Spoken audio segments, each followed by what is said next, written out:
And so we start with the first section, and I invite the first speaker. She is Laura Palazzani. She is a full professor of law at LUMSA University here in Rome, and also she is vice chair of the Italian National Bioethics Committee and member for the third mandate at the EGE, so the European Group of Ethics in Science and New Technology at the European Union, and also member of the UNESCO Bioethics Committee. So she can offer an interesting lecture concerning gene editing, ethical and legal challenges. Maximum 20 minutes, because we try at the end of the two presentations to have a few minutes of discussion. Thank you, Laura. Please.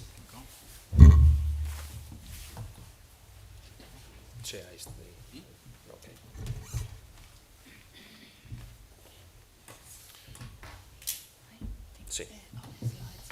Puoi controllare anche là. Thank you. Okay, thank you first of all for inviting me at this conference. Thank to Professor Pegoraro. And I would like to talk about the ethical, above all, ethical challenges of gene editing from the point of view of the ethical perspective. I'm not a scientist, so I'm really very interested in learning from scientists, but I have a little bit experience in the interdisciplinary dialogue in many ethical committees, so I want just to give you an idea of a framework of a discussion in these committees that produced a lot of documents on the question of gene editing. First of all, we need to begin from the terminology. We use, the title of this conference is Life Engineering. So at the beginning of a debate in bioethics, we mentioned above all engineering, genetic engineering. It was in the 1970s. And now then we shifted to the terminology of modification, genetic modified organism. Now we're talking about gene editing. That's a new technology, and the meaning of editing is correction. I am really very interested on knowing why we decided to change also the terminology, because correction, maybe it has to do with the metaphor of DNA as the book of life. So we can read the book of life, but we can also correct the book of life. But I think that if we think about the social discussion, because there was a reference from Monsignor Paglia of a very important public debate, maybe we need also to explain why we use a specific terminology. Maybe correction gives the idea that it is not very intrusive, but it is intrusive. So in the ethical discussion, we need to say that, first of all, gene editing opens unprecedented perspectives. So it is an opportunity. We are all sure about that. So we need, maybe we are in front of a possibility to eradicate the so-called defective genes, so to change completely the perspective and to modify and engineer life. But on the other hand, that's the problem. It's very experimental. Every time we are talking about experimentality, we are talking about uncertitudes. So we are uncertain about the possible benefit, but also the risks. And so the ethical debate focused on safety, of course, effectiveness, and justice. These are the three main points that were raised by ethical discussion. But discussion was not only on national level, European level, so regional level, but also global level. And you all know there has been a moratorium that's very similar to the one we had in Asilomere in 1975. With gene editing, we had a moratorium that is a sort of intermediate position between the absolute prohibition. No one was totally against gene editing, but on the other hand, no one had the, you may say, the courage to say, just we need to authorize gene editing, because there were a lot of perplexities on the ethical point of view. So I'm trying to go on. I don't know. The next slide, please. It doesn't work. Okay. As regards the ethical reflection, we need to, first of all, make a distinction between purposes and object. What are we talking about? Of course, if we're talking about preventing therapeutic use of gene editing, we all agree. The other point is enhancement. That's another question that's much more problematic on an ethical point of view. Then we need to make a distinction between the application of gene editing on somatic cells or the application on gene editing on germ line. That's a big difference on the ethical debate. And then, of course, the distinction between human and non-human. I will talk only about the application on humans. We all know there is a pluralistic debate. So we live in a pluralistic society. So the real question is, which ethics? And we have many different views. So in the ethical debate, the theories that are in favor of gene editing, both on somatic cells and germline, both on preventive therapeutic purpose and enhancement, are the two theories, libertarians and utilitarians. So libertarians are in favor of a freedom of science, of self-determination. So the real question is, why not? We have a technology, we need to apply it. The utilitarians are in favor of a consequentialist perspective, and so they say we need to balance cost-benefits. The maximization of benefits for society, minimizations of costs. So let's see how much the technologies improve the quality of life. We decide, but we are generally in favor.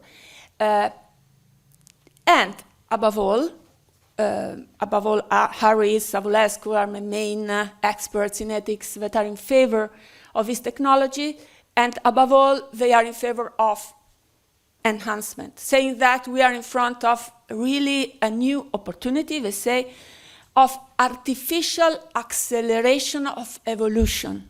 So we are going, there is a shift from natural evolution to artificial evolution. So we have the opportunity to have a sort of biotechnological shortcut.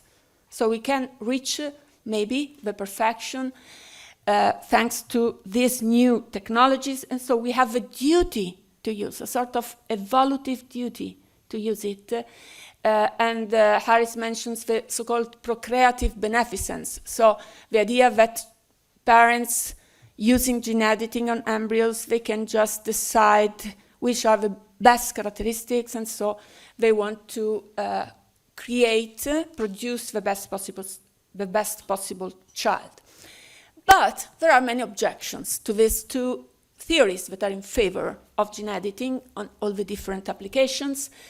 And the objections come above all from theories personalistic, dignitarians, communitarians, egalitarians, so many different theories that share the idea, the concept of the dignity of a human being, the freedom and responsibility. So we are free to decide, but we are responsible towards present and future generations, justice, the problem of distribution of resources, equality and non-discrimination, and solidarity, above all towards the most vulnerable. So I want to make now the distinction between somatic cells and germline, because there's a big distinction. In this debate, every theorist that raise ethical questions on gene editing do not raise questions on the application of gene editing on somatic cells. We may apply the same ethical categories of the experimental practice for therapeutic purposes. So we all know the evaluation of risk-benefit, proportionality, so we can apply it for serious disease and when we have no therapeutic alternatives. So we can apply it, even if it's very still risky. The second point is informed consent.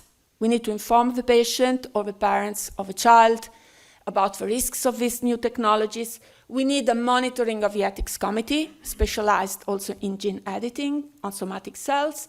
And we need also to consider the justice, because it is also expensive, so we need to distribute resources in a way that anyone can have access to this technology.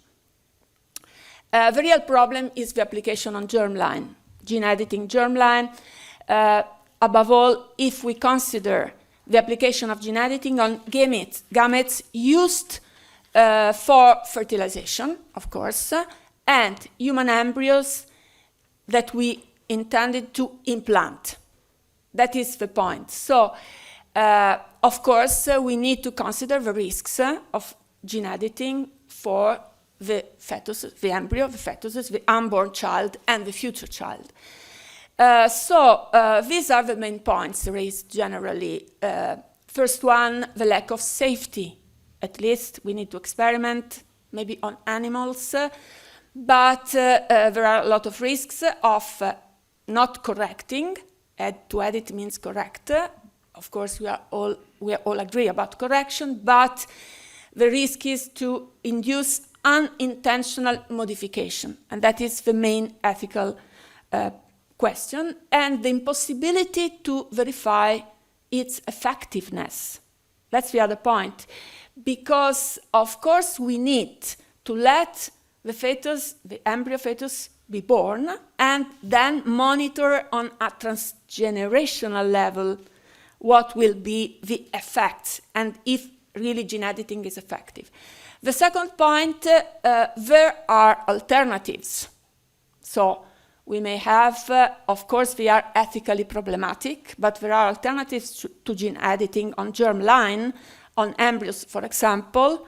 We may, of course, have prenatal diagnosis, genetic selection. We may have also heterologous fertilization if we have couples with a risk to transmit genetic illness to their babies and so on. So there are alternatives and that are discussed in the ethical level. The absence of informed consent, in the sense that the embryo has not the opportunity to say yes or no, of course. The other point is the distribution of resources, and that point is very important because we are investing a lot of money in this research, so we need to distribute our resources. We have a lot of people living with rare diseases without sufficient money for research, so we need to also frame this ethical perspective. And then the blurring line between therapeutic purposes and enhancement, because it's not so easy to make a distinction between the two, and that is an ethical problem. So I want just to give you an idea about the opinions, documents approved by committees of bioethics. It means people having very different interdisciplinary perspective and pluralistic perspective. So inside the committees there are people with many different theories, ethical theories, on international level, European, national level. It has nothing to do with regulation. Federico de Montalvo will talk about regulation, but this is a so-called soft regulation. So it means we have a sort of ethics institutionalized, so being inside a committee appointed by governments or international organization that discuss a specific topic on interdisciplinary and pluralistic level, that recommend regulations, but it's not regulation itself. But anyway, it gives an idea of how it is framed, the discussion. I want just to mention the Italian Committee for Bioethics that issued an opinion in 2070.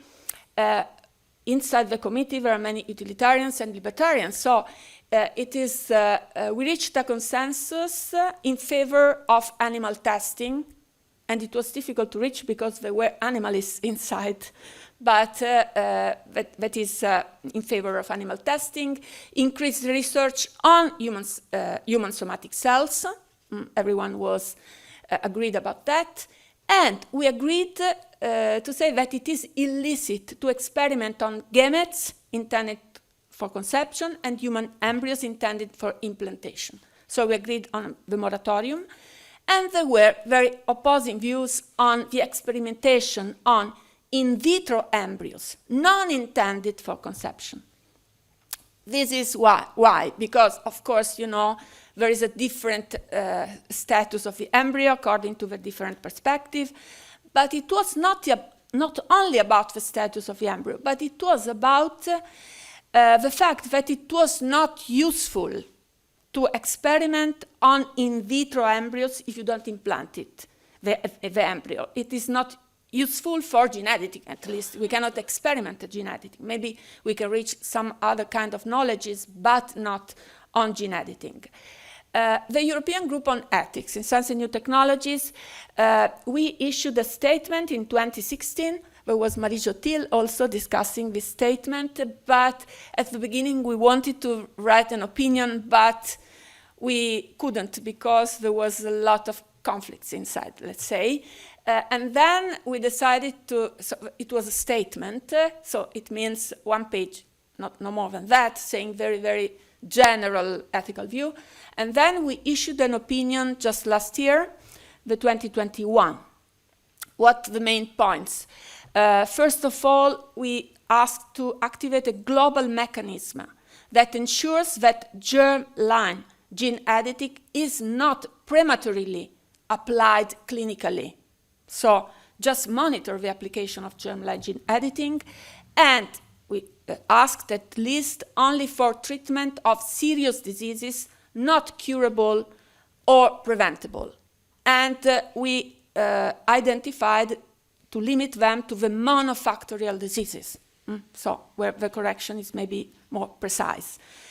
Then we stressed the alternatives to gene editing, that is heterologous fertilization, genetic selection, pre-implantation diagnosis. Then we said we didn't express a real position on enhancement, but say we need public discussion because there's a problem of inequalities and discrimination. We need to ensure that investments, and we were talking above all about European Commission, in research on germline gene editing pursue the sole purpose of protecting health and not enhancement. So we asked the European Commission to give money to research in Europe when the research has as objective the purpose of protecting health and not to enhance, even if there is the blurring line. That's why we said we want to develop guidelines that allow research ethics committees to distinguish between technologies and applications of gene editing for preventive, diagnostic, and therapeutic or enhancement purposes. So it's up to the ethical committees, and we need very trained experts in these committees to identify case by case what is worthwhile doing or not on ethical point of view. Then I want just to mention a document of the Council of Europe. There is the Committee of Bioethics in the Council of Europe composed by delegates of the different countries that compose the Council of Europe, and there was a reference in a statement in 2015. It's very important because maybe you know that there is the so-called Oviedo Convention, that is the Convention of Human Rights and Bioethics that was approved in 1997, and Article 13 is always mentioned because, of course, it was in 1997, gene editing was not there, but it gives an idea of what is the framework in which, at least in Europe or in all the countries that signed the Oviedo Convention, that is the general framework. And in this Article 13, it is written, an intervention seeking to modify the human genome may only be undertaken for preventive, diagnostic, or therapeutic purposes, and only if its aim is not to introduce any modification in the genome of any descendants. so the problem of transmissibility. And in this statement of a committee in 2015, we wrote that article is a benchmark of the international debate. It means that it should, according to the committee, frame the international debate. And recalls also, the statement, the importance of the public engagement, because in Article 28 of the Oviedo Convention, there is a strong mention. It was in 1997. It's very interesting to the public engagement, that is the social participation, as Monsignor Paglia said before, of this debate. Then I wanted to mention the IBC.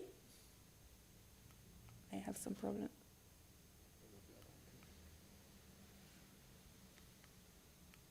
Okay, the IBC, International Bioethics Committee at UNESCO, there was a report on updating its reflection of the human genome and human rights in 2015. And there was a mention on gene editing there. It was just the beginning of the ethical debate in 2015. The genome is considered by IBC, UNESCO, the heritage of humanity, and so safety, dignity, equality are considered the main ethical principles, and there is a mention of the worries about enhancement in this statement on the risks of jeopardize the inherent and therefore equal dignity of all human beings and renew eugenetics, the risks of eugenetics disguised as the fulfillment of a wish for a better, improved life. And then in the International Bioethics Committee, we issued another opinion that is on future generations. The one on the next slides, I don't know, I cannot do it, but anyway. Okay, so thank you. The International Bioethics Committee, together with Federico de Montalvo, who was one of the main drafter of the opinion on the principle of protecting future generation. It was issued in 2021, so last year, and we were talking above all about gene editing and the problem of future generations, because of course future generations are mute, they cannot speak for themselves, and so gene editing exposes the descendants, edited embryon, to unknown possible negative long-term effects without consenting, so they cannot consent, and so we need to take care about them. And a long time and multi-generational monitoring and follow-up would be necessary in order to gain insight into long-term effects on the biological, psychological, and social levels, so all these different levels. And so we also talked about the right to an open future. Last is WHO. Yes, WHO organized in the ethics section of WHO in 2016, appointed an expert advisory committee on developing global standards for governance and oversight of human genome editing. And there was a statement in 2016, statement on governance and oversight of human genome editing. That was very interesting. You read just the first, only one sentence, but I think it's very important. It would be irresponsible at this time, so it was stated in 2016, at this time for anyone to proceed with clinical applications of human germline genome editing. So the idea was prudence. And in the report also there is a mention to enhancement, saying that it is an illusion of the creation of a new human condition. So a strong statement against enhancement. So my last slide is just to give you, that was just to give you an idea of a discussion inside these committees that are pluralistic. So I think there is something interesting here. So the position, very extremist of libertarians, we are in favor of everything, the so-called imperative, technological imperative, wasn't agreed in these committees. So prudence is the common minimum ethical, we would say, agreed in all these committees, caution, prudence in the application of genome editing. So, and the other point is the need of a wide debate in society. That's very important because we need, of course, not only discussion between experts, but also discussion with society. And I think that before discussing with society, we need to inform society, to educate society, because they need to have the categories to participate in the debate. And that is very important for the development of the new technologies. Thank you.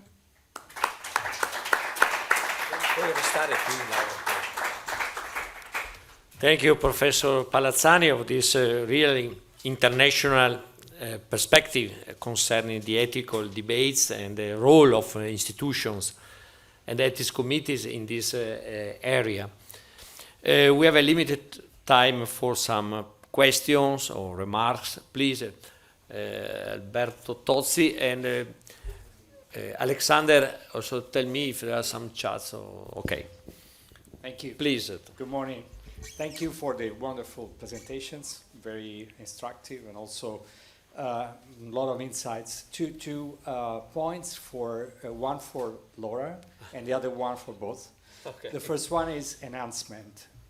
Actually, we are all fine with the discussion that we're having for enhancement, for preventing, for making perfection of our DNA. What if in the near future we will be facing emergencies, for example, for external factors, say climate changes, and gene editing would create an advantage to survive in this environment? This will be possibly one of the things that we should discuss very early, because I'm not sure that there will be much time left. The second point is about virtual models, digital models that can help the experiments that we do in vivo, actually, and will precede something.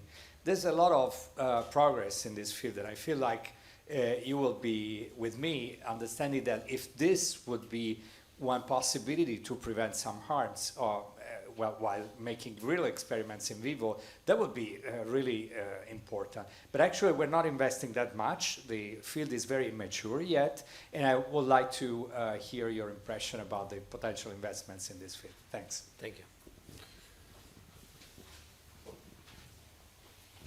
Laura?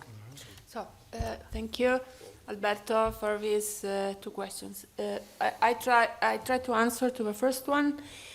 That is, there's a big discussion on that, on this called also, of course, climate change is one challenge, but also pandemia has been another one, and many others, and so on. So, if we imagine a scenario where there's no other possibility to live, and so there's the only way to survive, maybe we can also justify enhancement, of course. But that's a very speculative discussion, I think, that's already there about the possibility to enhance people that thinking about the possibility to go to Mars. We are publishing a very controversial article on Medicina Morale on this debate, and but I think we need, of course, to build scenarios, but also to work on the present really possibility of technologies. And the second point, I think it's wonderful, the idea to experiment non in vivo, because that's really, and thank you for raising this question, because we need to invest absolutely on this field.